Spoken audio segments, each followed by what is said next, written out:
S&P 500과 나스닥 100과 같은 미국 주식시장을 대표하는 지수에 투자를 하기 위해선 미국 주식시장에 상장되어 있는 ETF에 투자를 하거나 우리나라 주식시장에 상장되어 있는 해외 ETF에 투자를 하는 것 두 가지 방법이 있는데요. 오늘 영상에서는 이 두 가지 방법의 차이점과 그리고 효율적으로 투자할 수 있는 방법에 대해서 알아보도록 하겠습니다. 영상 보시기 전에 좋아요와 구독하기 그리고 알람 설정 부탁드리고요. 자, 그럼 시작하겠습니다. 반갑습니다. 광화문 금융러입니다. 우리나라 주식시장에 상장되어 있는 ETF 중에 S&P 500 지수를 따르는 ETF는 타이거 미국 S&P 500 ETF와 그리고 킨덱스 미국 S&P 500 ETF가 가장 대표적이라고 볼 수 있는데요. 미국 주식시장에 상장되어 있는 ETF로는 SPY, IVV, 그리고 VOO 이렇게 세 가지 종류가 있습니다. 그리고 나스닥 100 지수를 따르는 ETF는 우리나라 주식시장에는 타이거, 킨덱스, 그리고 KB스타의 미국 나스닥 100 ETF가 있고요. 그리고 미국 주식시장에는 QQQ와 QQQM이 있습니다. 그런데 이 ETF들은 우리나라 주식시장에 상장되어 있는지 미국 주식시장에 상장되어 있는지에 대한 차이만 있을 뿐 같은 지수를 따르기 때문에 사실상 같은 주가 흐름을 보이는데요. 물론 매수, 매도, 그리고 환전하는 과정에서 약간의 수수료의 차이는 있지만 사실상 큰 차이라고 볼 수는 없고요. 가장 큰 차이는 바로 세금에 있습니다. 그래서 이런 ETF를 선택하실 때 세금을 가장 먼저 고려를 하시고 그 다음에 선택을 해주셔야 하는데요. 우선 국내 상장 해외 ETF의 세금부터 확인해 볼게요. MTS에서 국내 상장 해외 ETF를 이렇게 선택해 보시면 보유기간 과세라는 표현을 확인하실 수 있는데요. 사실 이런 표현을 봐도 뭔가 세금을 내는 느낌이 들어서 찜찜하긴 해도 자세히 알아보게 되지는 않는데요. 보유기간 과세는 말 그대로 보유한 기간 동안에 발생한 이익에 대해서는 세금을 낸다. 이렇게 풀이해 볼 수 있는데요. 이 이익에 대해서 15.4%의 세금을 내게 됩니다. 그렇다면 우리가 ETF에 투자를 하면서 어떤 이익을 얻을 수 있을까요? 우선 첫 번째로 ETF를 내가 매수한 가격보다 매도한 가격이 더 비싸서 매매 차익이 발생할 수 있고요. 그리고 또 우리가 삼성전자 같은 우량한 기업에 투자를 해서 배당금을 받잖아요. 이것과 비슷한 게 ETF에서는 분배금이라는 게 있어요. 이 분배금도 ETF를 보유하면서 발생한 수익이기 때문에 세금이 발생해요. 그래서 ETF에 투자를 하면서 발생한 매매 차익과 분배금 모두에서 배당소득세라는 이름으로 15.4%라는 세금을 내게 돼요. 사실 정확하게는 매매 차익과 과세표준 기준금액의 증가분, 이걸 과표증분이라고 하거든요. 이 둘 중에 더 작은 금액에 15.4%의 세금을 내게 되는데요. 그런데 이 두 개가 사실상 큰 차이가 없기 때문에 그냥 매매 차익에 15.4%의 세금을 낸다. 이렇게만 기억해 두셔도 좋을 것 같아요. 그리고 또 한 가지 기억해 두셔야 할 것은 금융소득 종합과세인데요. 이자나 배당소득으로 발생하는 수익이 1년에 2천만 원 이상인 경우에 금융소득 종합과세자가 되어서 우리가 일반적으로 내야 하는 세금인 15.4%보다 더 많은 세금을 내야 할 수도 있어요. 지금 보시는 표가 타이거 미국 나스닥 100 ETF의 주가 흐름인데요. 종가 기준으로 2019년에는 45%, 2020년에는 37% 상승을 했기 때문에 만약에 5,500만 원만 투자를 했어도 투자 수익이 2천만 원이 넘어가면서 금융소득 종합과세자가 될 수 있었어요. 그래서 투자 금액이 크신 분들께서는 국내 상장 해외 ETF에 투자를 하실 때 매매 차익이 2천만 원이 넘지 않으시도록 주의해 주셔야 합니다. 참고로 말씀드리면 국내 기업에만 투자를 하는 타이거 200 ETF를 선택해서 보시면 아까는 보유기간 과세라는 표현이 있었다면 지금은 비과세라고 표현이 되어 있는데요. 이건 말 그대로 세금을 내지 않는다는 거죠.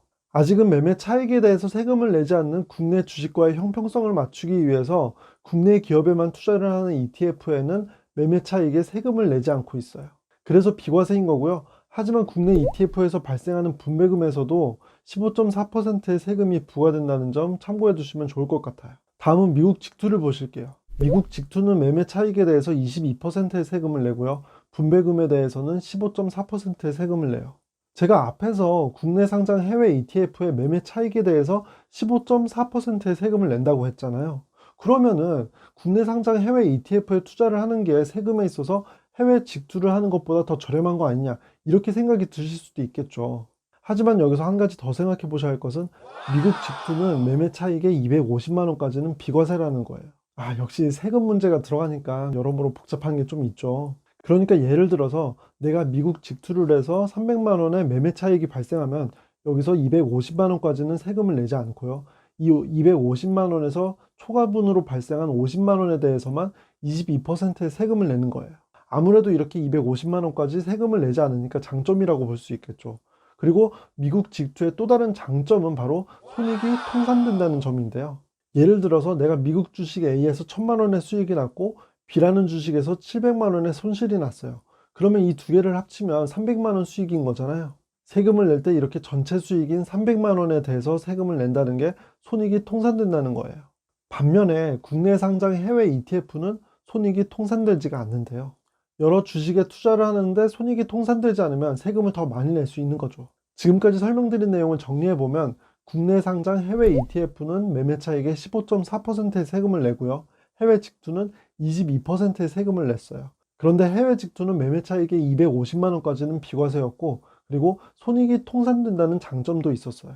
그렇다면 일단 미국 직투를 하면서 250만 원까지는 비과세 혜택을 받는 게 좋다는 결론을 얻을 수 있어요.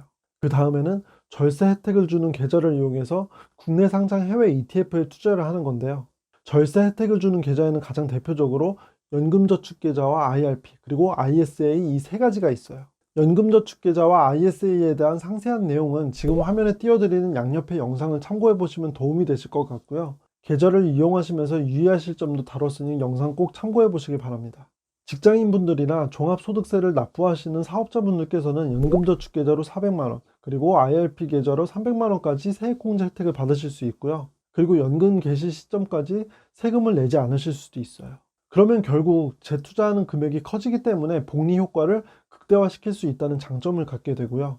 ISA 계좌는 계좌를 3년 이상 유지를 해주시면 서민형은 400만원, 그리고 일반형은 200만원까지 비과세 혜택이 있어요.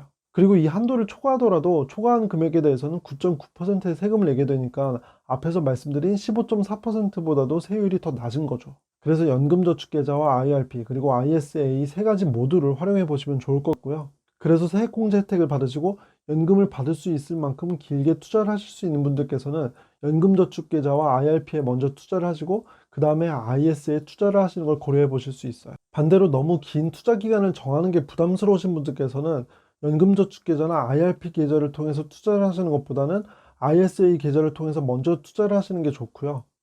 사실 학생분들은 세액공제 혜택의 의미가 없어서 취업하시기 전까지는 연금저축계좌를 통한 투자보다는 해외 직투나 ISA 계좌를 통한 비과세 혜택을 누리면서 종잣돈을 모아가시는 게 좋을 것 같아요.